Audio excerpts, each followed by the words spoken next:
여러분, 이 세상을 살아가면서 고통의 순간이 종종 있습니다. 이 고통의 순간은 육신이 당하는 고통도 있고 또 마음으로 당하는 고통도 있습니다. 이런 고통들을 우리가 잠깐 좀 보게 되면은 성장의 과정에서는 필수적인 것 같아요. 여러분, 아이들이 청소년 시기를 살아가면서 이 키가 크잖아요. 키가 클 때 저 같은 경우는 이 중학교 3학년에서 고등학교 1학년 올라갈 때 1년에 거의 한 20cm 가까이 키가 컸어요. 네, 그러니까 제 키를 대충 아시겠죠. 제가 지금 186cm인데요.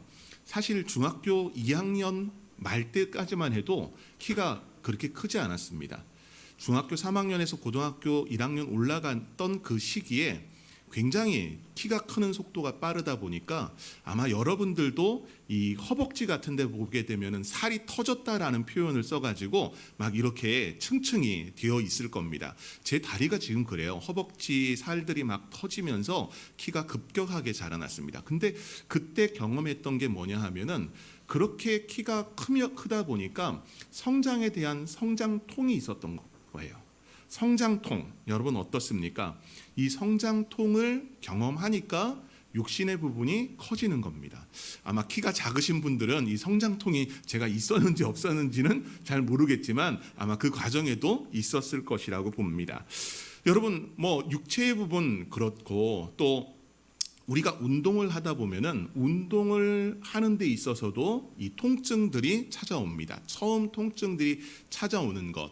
저는 자전거를 쭉 타는데 자전거를 처음 탈 때 굉장히 아프더라고요. 어디가 아플까요? 엉덩이입니다. 엉덩이가 왜 아프죠? 안장에 오랫동안 또 앉아 있다 보니까 안장통이라는 그런 통증이 찾아옵니다. 이런 안장통뿐만이 아니라 자전거뿐만이 아니라 달리기를 한다든지 어떤 운동을 하더라도 처음에는 쓰지 않던 근육을 사용하기 때문에 그거에 따른 통증이 옵니다. 근데 그 통증이 왔을 때 너무 아프니까 그만해야지 하면은 그 상태로 머물 수밖에 없지만 이 통증을 견디고 또 참아냈을 때 우리가 모든 것에 성장하는 것을 우리는 보게 됩니다. 그래서 니체는 이런 말을 한 것 같아요.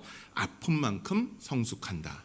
여러분, 성숙의 부분을 또한 이야기할 때 성숙통이라는 것도 있습니다. 성숙통이 뭐냐 하면은 마음이 커지고 정신과 자아가 성숙되는 것을 이야기합니다. 안팎의 어려운 상황들을 이겨내고 그런 상황 속에서 새로운 출발을 할 때 겪는 고통을 비유할 때 성숙통이라고 우리는 이야기합니다. 여러분, 이 성숙에 관한 부분, 성장의 부분 속에 꼭 필요한 것이 통증, 고통이라면 광야는 우리에게 있어서 이런 고통과 아픔을 줍니다. 여러분, 세상에서 당하고 있는 여러 고통, 고난과 아픔, 눈물들을 한번 헤아려 보시기 바랍니다. 광야라는 표현을 우리는 사용을 합니다. 이 광야라고 하는 것을 이 성경 사전을 통해 보게 되면은 넓고 거친 들판, 인적이 없는 황무지, 불모지, 사막, 짐승들의 방목장으로 사용할 수 있지만 개간하여 농사짓기는 부적합한 넓은 대지, 사람이 살지 않는 쓸쓸한 곳, 짐승이 부르짖는 크고 두려운 처소, 약탈자들이 출몰하여 여행자들에게 위험을 주는 곳, 출애굽한 이스라엘 백성이 가나안 땅에 이르기까지 40년 동안 방황했던 지역. 광야라고 하는 것은 실제 땅의 부분을 이야기하지만 문학적인 표현으로 사용할 때 시험과 고통, 어려움과 고독함이 몰려오는 곳, 누군가 기댈 곳이 없을 때 우리는 광야에 있다, 강야와 같다라는 표현을 씁니다. 그래서 광야가 주는 느낌은 우리에게 있어 어떤 느낌일까요? 광야라고 하면은 위험한 곳, 광야라고 하면 불편한 것, 고요하고 고독하며 외로운 곳이라는 그런 느낌을 우리는 광야를 통해 겪습니다. 여러분, 인생을 살다가 그럴 때 없으세요? 같은 한 이불을 덮고 사는 사람도 남처럼 여겨질 때, 내 마음을 헤아려 주지 못할 때, 또한 여러분의 인생에 있어서 여러 가지 시험에서 실패할 때, 이제 대입을 보고 대입에서 낙방했을 때, 불합격이라고 하는 그 모니터에 뜬 불합격 통지를 받을 때 무너지는 내 마음들, 입사를 하기 위해 입사 시험을 쳤는데 그곳에서도 서류 전형조차 되지 않아서 서류 전형에 불합격했다라고 하는 그런 문자를 받을 때, 여러분들이 사업을 하면서 사업 가운데 승승장구하기를 바랬지만은 사기를 당해서 내 모든 돈을 잃어버리는 경우들, 이런 일들은 우리에게 있어 종종 찾아옵니다. 여러분들에게 그런 일들 없기를 바라지만은 그런 일들이 있습니다. 그때 여러분들의 마음의 상태, 얼마나 외롭고 얼마나 슬프며 얼마나 하늘이 무너지는 듯한 마음입니까? 누군가에게 나아가 대화하고 싶어도 대화하지 못하니 얼마나 외롭고 고독한 시간이겠습니까? 그런데 그 시간 속에 사람들의 모습을 보게 되면은 낭망하고 실망해서 그 자리에 엎어져 버려 있는 사람들도 있습니다. 여러분, 광야를 지날 때 우리의 인생에는 그 광야가 없을 수 없습니다. 우리의 인생에 광야를 만났을 때 그러면 우리는 어떻게 해야 할까요? 오늘 이 광야에 관해 이야기할 때 본문의 그 모습 안에 이스라엘 백성들이 왜 광야 안에 있는지를 먼저 되새겨 봐야 될 것입니다. 여러분, 왜 이스라엘 백성들이 광야에 있는 겁니까? 분명 하나님께서 인도해서 시내 광야에까지 나갔고 그 시내 광야에서 여호와 하나님께서 만나 주셨고 그들에게 성막을 지으라 하시면서 성막은 이스라엘의 그 중심이 되었습니다. 그러면 왜 38년의 그 시간 동안 이스라엘 백성은 광야 생활을 해야 했습니까? 그 광야 생활을 한 이유가 지난주 민수기 14장 본문 속에 녹아 있습니다. 여러분, 지난주 설 명절을 보내면서 각자의 자리에서 예배드린 성도도 있고 이 자리에 나와 있었던 성도들도 있습니다. 여러분, 이스라엘 백성들이 하나님 앞에 어떤 행동을 취했습니까? 원망이었습니다. 원망하고 불평하는 것. 신명기 14장을 잠시 돌아가 본다면은 이 후반의 말씀 27절서부터 34절까지의 말씀 속에 다시 한번 여호와 하나님께서 말씀합니다. 나를 원망하는 이 악한 회중에게 내가 어느 때까지 참으랴? 라고 말씀하신 것이 하나님입니다. 이스라엘 자손이 나를 향하여 원망하는 바 그 원망하는 말을 내가 들었노라 말씀하신 것이 하나님이십니다. 여호와 하나님이 무엇이라고 말씀합니까? 내 삶을 두고 맹세하신다라고 말씀하시면서 너희 말이 내 귀에 들린 대로 너희에게 행하겠다라는 것입니다. 하나님이 들은 그 말대로 하나님께서 우리에게 행하시겠다는 것은 그 원망하던 자들을 전부 다 그 광야에서 한 사람도 가나안 땅으로 들어가지 못하겠다라고 하시는 말씀이었습니다. 민수기 14장 34절 말씀을 보면 너희의 자녀들은 너희 반역한 죄를 지고 너희의 시체가 광야에서 생물되기까지 40년을 광야에서 방황하는 자가 되리라. 하나님께서 너희가 40년 동안 광야에서 방황하는 자가 되겠다라고 말씀을 하셨습니다. 그러면서 이 정탐꾼들이 40일 동안 가나안 땅을 정탐했잖아요. 하루를 1년으로 쳐서 그 40년간 너희의 죄악을 담당할지니 너희는 그제서야 내가 싫어하면 어떻게 되는지를 알리라 라고 말씀을 하셨습니다. 이스라엘 백성이 40년 동안 광야 생활을 한 이유는 자기들 때문이었습니다. 자기들의 입으로 저지른 범죄의 모습, 하나님을 향한 원망. 제가 지난주에 이런 이야기를 했잖아요. 원망과 불평은 적당히 해야 된다. 기억 안 하시죠? 도를 넘어서면 안 돼요. 근데 도를 넘어버린 행동들, 하나님을 향한 원망과 불평, 하나님도 이해하십니다. 아, 그래, 너희 힘들지. 때로는 이해해 주세요. 근데 그거 도가 지나치면 어떨까요? 이것 봐라 하신 거예요. 이스라엘 백성들이 이 광야 40년 세월은 원망과 불평입니다. 여러분, 여러분의 인생은 하나님 앞에 감사하는 인생입니까? 아니면 원망과 불평하는 인생입니까? 우리 성도 여러분들이 이 마음을 가졌으면 좋겠어요. 하나님 앞에 원망과 불평 할 수 있다면 조금만 하십시오. 그리고 오히려 감사하는 그 입술로 여러분의 삶을 살아내는 은혜가 성도들 위에 있기를 소망합니다. 광야는요, 그들이 광야 생활을 하는 데는 이유가 있다. 앞서서는 원망과 불평을 이야기했습니다. 그들 때문이에요. 그런데 오늘 성경을 보면요, 이 모든 것에 간섭하시는 분이 계세요.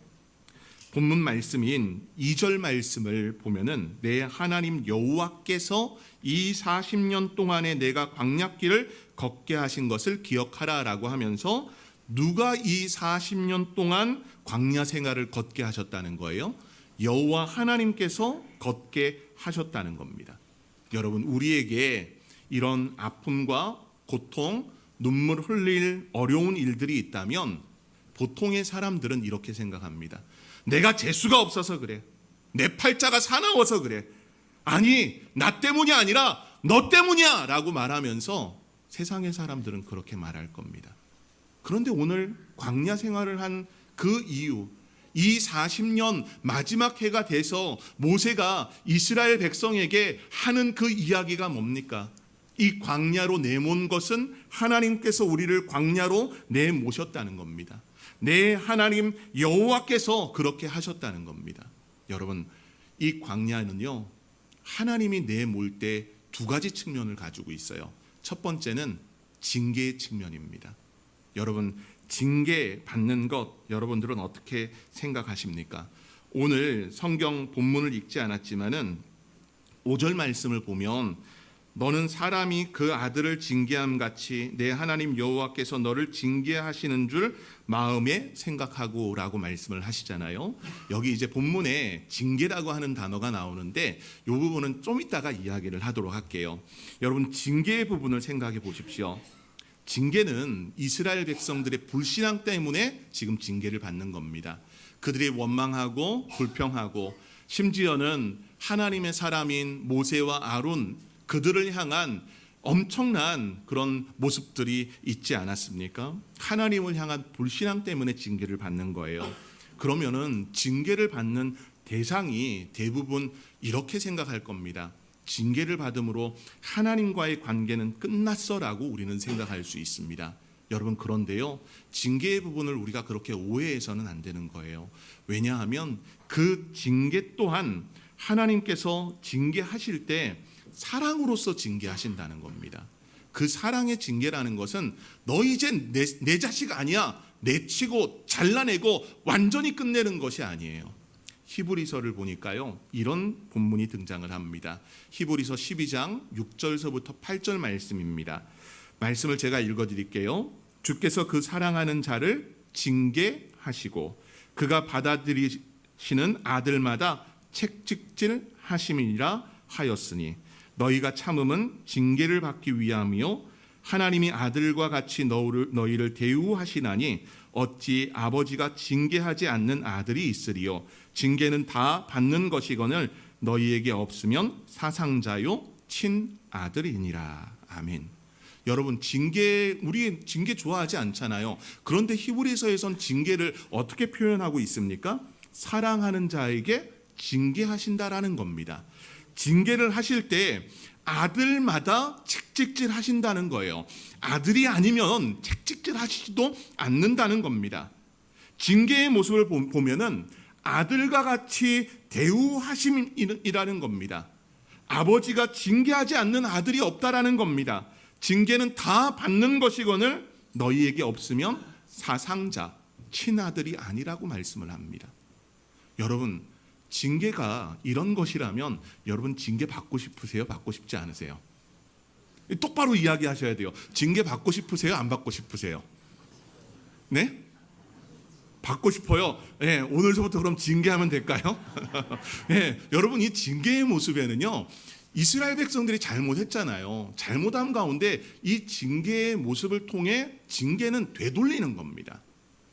되돌린다라는 것은 그들의 마음이 강팍하고 하나님과의 관계가 떨어지고 멀어진 그 상황을 되돌리기 위해서 징계하시는 겁니다. 그래서 징계가 없으면 뭐라고 합니까? 사상자라고 이야기를 합니다. 친아들이 아니라고 하는 거예요.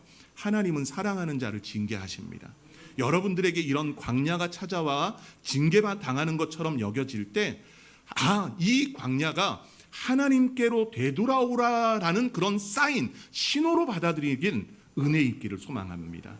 여러분들이 지금 눈물 흘릴 일이 있습니까? 어려움 당할 일이 있습니까? 고독합니까? 그 시간은 하나님께로 되돌아오라라는 그런 사인으로 기억하면서 하나님 앞으로 더 가까이 나아가는 은혜가 있기를 소망합니다. 두 번째 측면은요, 훈련의 측면입니다. 훈련의 측면을 이야기하면서 제가 5절 말씀의 징계의 부분을 이따가라고 했는데 지금이에요. 여러분, 이 8장 5절에 나와 있는 징계라고 하는 단어가 우리가 생각하는 징계의 부분도 있지만 이 히브리어를 잘 보게 되면은 이 징계라고 하는 것은 정확한 부분으로 또 보면은 훈련하다라는 뜻을 가지고 있어요. 훈련하다, 잘못된 것을 깨닫다, 강하게 충고하다. 야사르라고 하는 히브리 말인데, 이건 어떤 거냐 하면은 하나님께서 우리에게 이 시험을 주시고 또 징계하신 것은 우리를 훈련시키기 위해서라는 겁니다. 하나님께서 이 일들을 통해서 우리를 더욱더 우리의 잘못된 것을 깨닫고 하나님 앞으로 훈련하기 위해, 하나님 앞에 훈련하기 위해 이런 광야의 시간을 보내게 하신다는 겁니다. 우리 성도 여러분들이 그래서 이 광야의 부분, 징계의 부분도 있지만 훈련이라고 하는 그런 측면도 있다라는 것을 기억하면서 온 성도 여러분들이 때로는 광야에 있을 때 하나님 앞에 연단과 훈련하는 시간으로 하나님 앞에 서는 은혜가 있기를 소망합니다. 그러면 오늘 이 광야 속에 이스라엘 백성들이 받은 훈련은 어떤 훈련일까요? 3절 말씀을 보면 그 내용들이 잘 나옵니다. 2절과 3절 말씀에 좀 나오는데요. 첫 번째, 너희를 낮추시고 너희를 줄이게 하시며 너도 알지 못하며 조상들도 알지 못하던 만나를 먹게 하신 것은 사람이 떡으로만 사는 것이 아니요 여호와의 입에서 나오는 모든 말씀으로 사는 줄을 내가 알게 하려 하심이라. 여기에 여러 과목들이 나오는데요. 이 과목들 속에서 진짜 중요한 것은 앞선 2절에서 기억하라라고 했잖아요. 광야를 잊어버리지 말라라고 말씀하시고 3절에서 알게 하려 하심이라라고 말씀을 하십니다. 알게 하시기 위해서 이 과목을 만드신 겁니다. 광야 과목을. 광야 속에서 알게 하신다는 것은 즉 깨닫게 하신다는 겁니다. 깨달은 것은 우리의 기억 속에 오래도록 메모리 되어야 됩니다. 저장되어야 됩니다. 우리는 그런데 어떠냐 하면 하나님이 알려주신 바, 여러분 삶에서 이 이론으로 듣는 것과 삶에서 부딪히면서 배운 것은 어떨까요? 상당한 차이가 있어요. 어떤 차이가 있느냐? 여러분이 이론으로 배운 것은요, 그냥 굉장히 추상적일 수 있습니다. 하지만 내 몸으로 배운 것은 어떻습니까? 몸으로 배운 것은 잊어버리지 않습니다. 왜? 몸이 기억하기 때문에 그렇습니다. 쉽게 설명을 드리면 만일 제가 삽질을 한다고 가정해 봅시다. 그러면 삽질을 하는데 이론적인 건 뭡니까? 삽이 어떤 것인지를 알아야 되겠죠. 삽 자루가 뭘로 구성되어 있고 그 길이가 어때야 되고 삽은 어떤 모양의 삽을 사용해야 된다. 삼각형 삽, 사각형 삽 이런 삽이 있는데 어떤 때 사용해야 된다. 이런 이론적인 부분이 먼저 있을 것이고요. 그 다음은 이 삽을 활용하기 위해서 내 신체에 관한 부분을 알아야 됩니다. 삽질을 어떻게 하는 것이 좀 더 쉬운가? 그래서 삽을 붙들고 이렇게 힘차게 들었다가 내려 꽂으면서 삽질을 한다. 뭐 이런 부분으로 우리는 이론적인 부분을 이야기할 수 있습니다. 이론적인 거는 이론적인 것에서 끝날 때가 참 많아요. 그러나 실제적인 부분으로 들어가 봅시다. 삽질을 한다. 여러분 그러면 좀 더 쉽겠죠.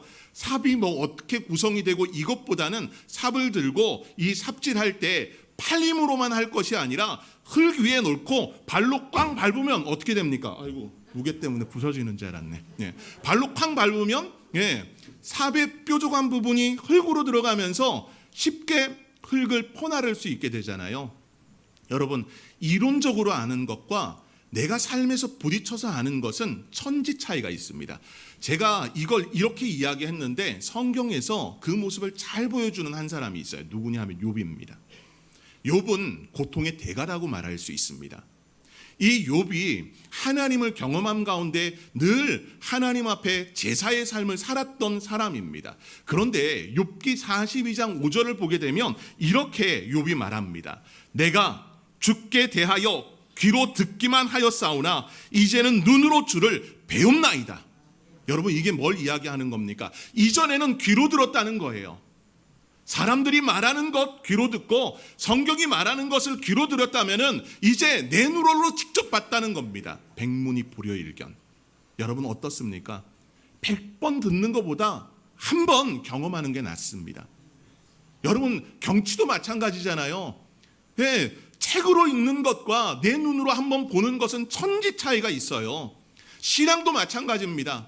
저는 여러분들이 성경 속에 하나님을 만나고 성경의 가치를 알아간 가운데서 삶에서 이 하나님의 말씀을 매일같이 경험하는 역사 있길 원합니다.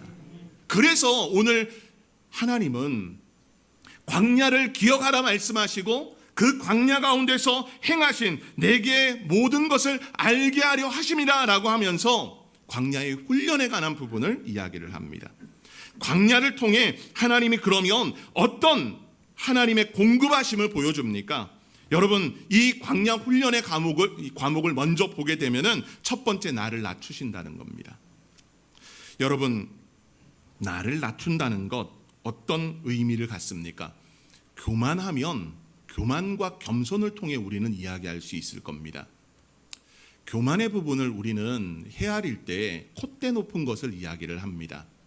잘난 체 하는 것, 이런 것도 우리는 교만이라고 봅니다. 여러분, 그런데요, 최종적인 건 이겁니다. 하나님과의 그 관계가 하나님과 함께함 속에 살아갈 때 이스라엘 백성들은 하나님을 잊어버렸습니다. 그리고 내 힘으로 뭔가를 하려고 하고 내 능력으로 뭔가를 하려고 합니다. 그것은 하나님 앞에 교만한 겁니다. 여러분, 하나님이 큽니까? 여러분이 큽니까? 한번 여러분들이 대답해 보세요. 하나님이 크십니까? 여러분들이 큽니까? 여러분들이 잘할 수 있는 것이 정말 하나님보다 더 잘할 수 있다고 여기십니까? 예, 아닐 거예요. 아닐 거예요. 하나님이 가장 크신 분이시고 가장 위대하신 분이라면은 인간은 그 하나님을 초월하려고 하는 모습들을 보였습니다. 아담과 하와의 타락 속에서 바벨론 탑을 쌓던 많은 민족들의 모습 속에서 얼마나 인간이 교만함으로 나갑니까? 그러나 그 광야에서 경험하는 것은 우리를 낮추시는 겁니다. 우리를 낮추심에 하나님이 가장 위대하시고 큰 분이시고 역사의 주관자가 되시는 분이심을 우리에게 보여주십니다. 여러분, 우리의 이 고난은요, 고난이 찾아왔을 때 우리의 자존심은 상당히 상처를 받습니다. 고난이 찾아왔을 때 그 고난으로 인해 여러분의 자존심이 다 망가지지 않습니까? 자존심이 다 죽는 곳이 어디냐? 광야라는 겁니다. 앞서서 광야의 부분이 황량하고 뭔가 없고 외로운 곳이었다면 그 광야를 통해 일하시는 것은 나를 낮추시는 겁니다. 내가 뭘 할 수 있을까요? 여러분, 이스라엘 백성이 아무리 노력해도 물을 얻었습니까? 자기의 힘, 자기의 능력으로 물을 얻을 수 있었습니까? 오늘날이라면 좀 다르다고 여기겠죠. 관정할 수 있는 기구들, 아니면 그 물이 있는 곳을 찾아낼 수 있는 그런 실력들, 우리는 이야기할 겁니다. 여러분, 우리는 낮아져야 됩니다. 하나님 앞에 낮아져야 된다라는 것을 우리 성도 여러분들이 기억하면서 내 자존심을 높이며 살아갈 것이 아니라 하나님을 인정하는 법을 배우는 역사가 광야 가운데 있기를 소망합니다. 두 번째, 광야를 통해 보여주시는 것은 줄이게 하셨다는 겁니다. 여러분, 광야는 그냥 있으면 줄이는 곳 아닌가요? 음식을 찾을 수 있었습니까? 여러분, 그 광야에 줄인다는 것은 결핍을 이야기합니다. 여러분들에겐 결핍 없습니까? 근데 그 결핍을 바라볼 때 사람들은 돈이면 결핍을 면할 수 있다고 여깁니다. 여러분, 그런데 돈이 쓸모없는 세상이 온다면 어떻겠습니까? 돈이 쓸모없는 세상, 영화 같은 것 봐보면요, 돈을 불태우는 걸 보여줍니다. 왜? 추위에서 살아남기 위해서 종이를 태워야 될 거 아니에요. 뭐라도 태워야 될 거 아니에요. 그러니까 돈을 태우는 겁니다. 막 $100짜리 지폐 묶음으로 있는 거, $10,000잖아요. $10,000를 막 불에 태웁니다. $10,000면 우리나라 돈으로 얼마예요? 예, 상당히 많은 금액, 한 1,300만 원 정도 하나요? 1,400만 원? 그 정도 되잖아요. 그건 막 태웁니다. 왜? 죽지 않으려고. 여러분, 줄이게 하셨다는 것은 결핍을 이야기합니다. 결핍 속에 그러면 뭘 이야기하는 걸까요? 결핍의 상태 속에 아무리 우리의 실력과 능력으로 찾지 못하면 하나님은 우리의 결핍을 헤아리심 가운데 채워주셨습니다. 광야 40년 세월 동안 채워주신 것을 헤아려 보십시오. 광야 40년 세월 동안 하나님이 만나를 주시지 않은 날 있습니까? 있습니다. 언제 안 주셨어요? 안식일에 안 주셨잖아요. 예, 안식일 전날 배로 허락하셨잖아요. 대신에 하나님의 결핍, 하나님은 우리와 같지 않습니다. 그러나 우리를 결핍의 상태로 모셨습니다. 그 결핍의 상태로 모신 것은 우리에게 필요한 것 누가 공급해 주신다? 하나님이 공급해 주신다. 그 말씀을 잘 또 우리에게 보여주는 것이 8장 4절 말씀입니다. 이 40년 동안에 내 의복이 헤어지지 아니하고 내 발이 부르트지 아니하였느니라. 여러분, 옷에 관심 많죠? 신발에 관심 많죠? 저 관심 많아요. 그런데 40년 동안 옷이 해지거나 또한 신발이 그들의 발이 부르트지 않았다는 것은 어떻다는 겁니까? 예, 여러분, 그만큼 하나님이 역사해 주셨다는 겁니다. 여러분, 옷이요, 여러분들 집에 아마 집에 보면은 한 10년째 안 입는 옷도 있을 겁니다. 그거 보면서 내가 날씬해지면 입어야지 하는 옷 없으세요? 저 있어요. 저도 이 와이셔츠 걸려 있는데 선물로 받은 건데 못 입어서 봤어요. 그게 벌써 이제 한 7, 8년째 걸려 있어요. 그러면 아내가 그래요. 왜 안 버리냐고. 아니, 입을 거야. 살 빼서 입을 거야 라고 이야기를 하거든요. 여러분, 그런 결핍의 상태 속에 주시는 분은 누구시냐라는 거예요. 하나님이시라는 겁니다. 하나님은 특별한 곳을 공급하십니다. 오늘 공급의 역사를 보게 되면은 줄이게 하심 뒤에 나오는 것이 내 조상들도 알지 못하던 만나를 내게 먹이셨다라는 겁니다. 여러분, 조상들도 알지 못했던 만나를 먹이셨다는 것. 광야는 비록 비참하고 낮아지고 꼬꾸라지고 결핍하는 곳이지만은 그곳에 하나님의 특별한 섭리 속에 공급하심의 역사가 있다는 겁니다. 만나를 공급받고 메추라기를 공급받고 물을 공급받고 하나님의 안전지대 가운데 그들을 거하게 하십니다. 여러분, 우리의 삶에 하나님의 공급을 믿으시길 바랍니다. 그 공급의 역사는 눈에 보이는 그런 공급뿐만이 아니라 여러분들의 외롭고 여러분들이 너무나 힘들고 고통 가운데 근심 가운데 있을 때도 여호와 하나님께서는 우리의 인생의 공급자가 되어주셔서 그 모든 문제들을, 원천들을, 근심과 걱정들을 헤아려 주시고 나갈 길을 열어주신다는 겁니다. 그 은혜 안에 거하는 자들, 저는 우리 성도 여러분들이 되길 원합니다. 여러분, 그러기 위해선 우리가 이 마음 갖기를 원합니다. 어떤 마음이냐? 여러분, 오늘 본문 3절 말씀을 보면 만나 이야기를 하시다가 갑자기 사람이 떡으로만 사는 것이 아니요 여호와의 입에서 나오는 모든 말씀으로 사는 줄 내가 알게 하려 하심이라 라고 하면서 이 말씀을 합니다. 여러분, 조금 생뚱맞는 것 같죠? 여러분, 이 8장 3절 말씀이 나중 누가 얘기하실까요? 예수님께서 말씀하세요. 예수님께서 마태복음 4장에 광야에서 40일 동안 시험 받으시잖아요. 그 마귀에게 시험 받을 때 첫 번째 시험이 뭐였냐 하면은 마귀가 바로 이 돌덩어리를 떡덩어리로 만들라라는 시험을 합니다. 그때 예수님께서 말씀하신 것이, 예수께서 대답하여 이르시되 기록되었으되 사람이 떡으로만 살 것이 아니요 하나님의 입으로부터 나오는 모든 말씀으로 살 것이니라 라고 말씀하셨습니다.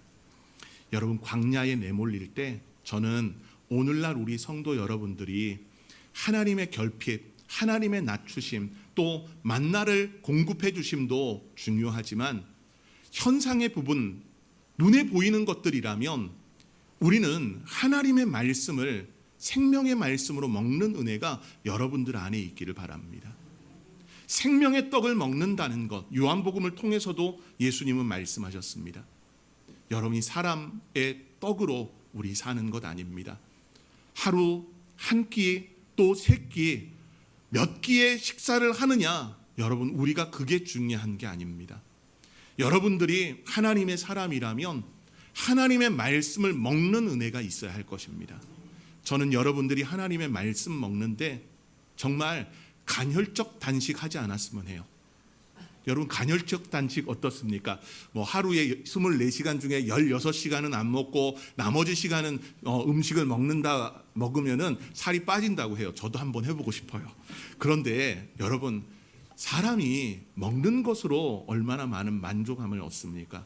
그러나 여러분, 그 먹는 것으로 살은 찔 수 있지만 여러분들의 영은 살찌지 않습니다. 그리스도인은 그럼 뭘 먹어야 되겠습니까? 하나님의 말씀을 먹는 역사가 주 안에 있기를 소망합니다.